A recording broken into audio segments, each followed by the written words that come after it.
মা বাবার গুনার কারণে কি সন্তানের উপর বালা মুসিবত আসে?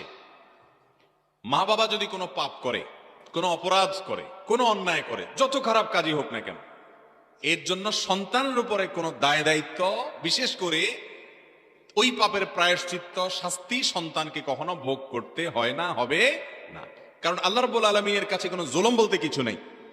আল্লাহ তাআলা কোরআনে কারীমে বলেছেন, ওয়া আল্লা তাযিরু ওয়াজিরাতুন ভিজরা উখরা, দুনিয়ার কোন কেউ একজন আরেকজনের পাপের বোঝা বহন করবে না।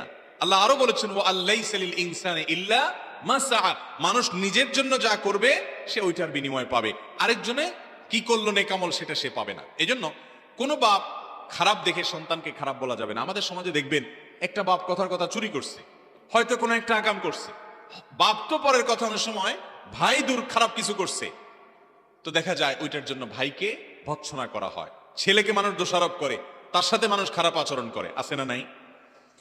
বাপের দোষে কখনো সন্তান দোষী হয় না, আবার সন্তানের দোষেও কখনো বাপ দোষী হয় না।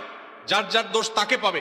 এই জন্য একজনের দোষের কারণে আরেকজনকে লজ্জা দেওয়া, আরেকজনের প্রতি অবিচার করা, জুলুম করা, কোণঠাসা করা, সামাজিকভাবে তাকে হেয় প্রতিপন্ন করা, এগুলো গুনাহের কথা।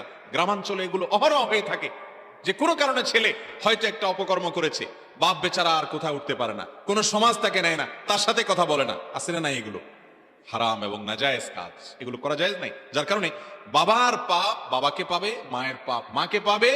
আল্লাহর কাছে অ্যাকাউন্টেবিলিটি, হিসাব সম্পূর্ণ আলাদা আলাদা, যার যারটা তার তার। অতএব সন্তানের পাপে বাপকে পাবে না, বাপের পাপেও সন্তানকে পাবে না।